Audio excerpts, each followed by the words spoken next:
어린 사무엘은 엘리의 지도를 받으며 하나님을 섬기고 있었다. 그때는 하나님의 계시가 아주 드물거나 거의 나타나지 않던 때였다. 어느 날 밤 엘리는 곤히 잠들었다. 그는 시력이 아주 나빠서 거의 앞을 보지 못했다.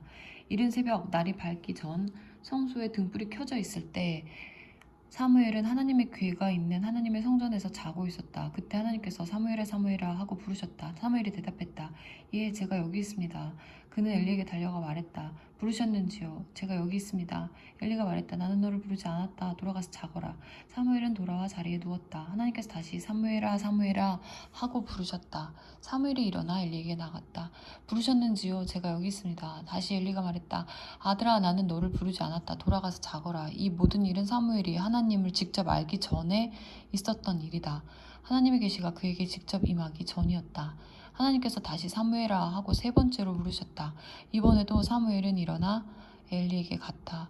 부르셨는지요? 제가 여기 있습니다. 그제야 엘리는 하나님께서 이 아이를 부르고 계심을 깨닫고 사무엘에게 이렇게 지시했다. 돌아가서 누워라. 그 음성이 다시 들리거든 말씀하십시오. 하나님, 주의 종이 들을 준비가 되었습니다. 하고 아뢰어라.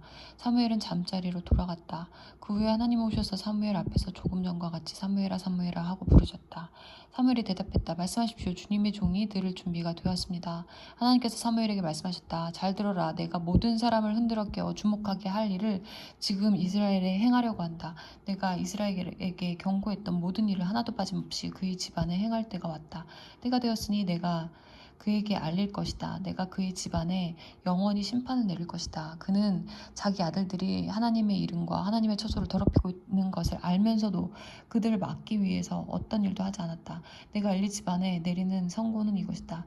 엘리 집안의 죄악은 제사나 제물로 절대 씻지 못할 것이다.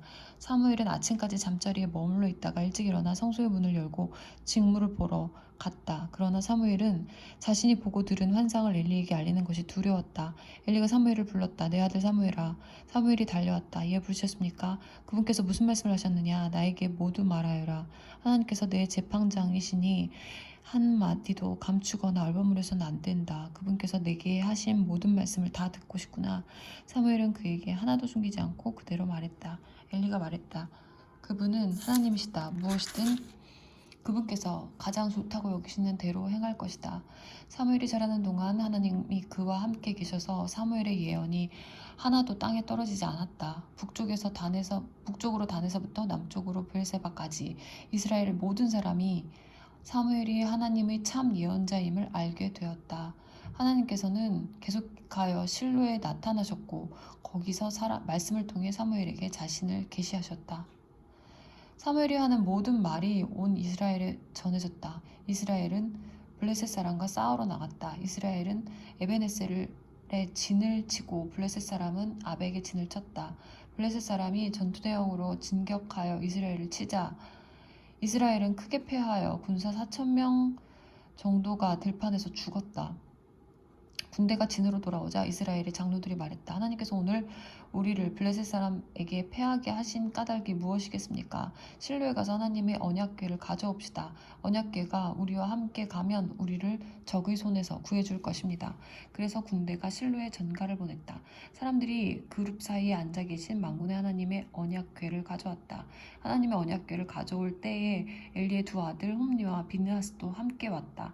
하나님의 언약궤가 진에 들어오자 모두가 환호성을 질렀다. 그 함성은 땅을 뒤흔드는 천둥소리 같았다. 블레셋 사람은 환호하는 소리를 듣고 무슨 일인지 궁금했다. 도대체 히브리 사람들이 왜 저리 함성을 내지르지? 그러다가 그들은 하나님의 궤가 히브리 진에 들어온 것을 알았다. 블레셋 사람은 두려웠다. 이스라엘의 진에 그들의 신이 들어갔다. 여태까지 이런 일은 한 번도 없었다. 이제 우리는 끝장이다.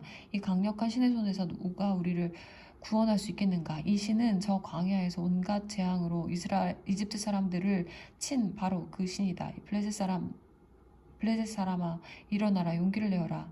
히브리 사람들이 우리의 종이 되었던 것처럼 이제 우리가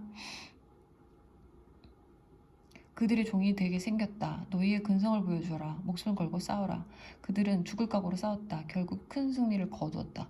그들이 이스라엘을 무참히 쳐부수었고 이스라엘은 필사적으로 도망쳤다. 이스라엘 군사 3만 명이 죽었다. 그것으로도 모자라 하나님의 궤마저 빼앗기고 엘리의 두 아들 홈리와 비느하스도 죽었다. 곧바로 베냐민 사람 하나가 전쟁터에서 빠져나와 실로에 이르렀다. 웃옷은 찢어지고 얼굴은 흙투성이가 된 채로 그가 성읍에 들어섰다. 엘리는 하나님의 괴가 몹시 걱정이 되어서 그 길 옆 의자에 앉아 꼼짝 않고 있었다. 그 사람이 곧장 성읍으로 달려와 슬픈 소식을 전하자 모두가 슬피 울며 크게 두려워했다.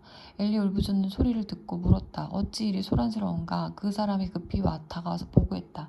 엘리는 그때 98이었고 앞을 보지 못했다. 그 사람이 엘리에게 말했다. 제가 방금 전쟁터에서 왔는데 겨우 목숨을 건졌습니다. 엘리가 말했다. 그래, 내 아들아, 어떻게 되었느냐? 그 사람이 대답했다. 이스라엘이 블레셋 사람 앞에서 뿔뿔이 흩어졌습니다. 엄청난 피해를 입은 참패입니다. 제사장님의 아들 홈리와 비나스도 전사했고 하나님의 괴도 빼앗겼습니다.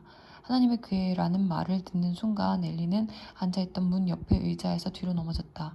노인인데다 아주 뚱뚱했던 엘리는 넘어지면서 목이 부러져서 죽었다. 그는 40년 동안 이스라엘을 이끌었다. 엘리의 며느리인 비느하스의 임신한 아내가 곧 해산하려던 참이었다. 하나님의 괴를 빼앗기고 시아버지와 남편마저 죽었다는 말을 들은 뒤에 그녀는 아이를 낳기 위해 무릎을 구부린 채 심한 진통에 들어갔다. 산모가 죽어가는데 산파가 두려워하지 마세요. 아들을 낳았습니다. 하고 말했다. 그러나 산모는 그 말에 아무 반응도 보이지 않았다. 하나님의 괴를 빼앗기고 시아버지와 남편이 죽었으므로 그녀는 하나님의 괴를 빼앗겼으니 이스라엘에서 하나님의 영광이 떠났다 하며 아이의 이름을 이가봇 영광이 사라졌다 이라고 했다.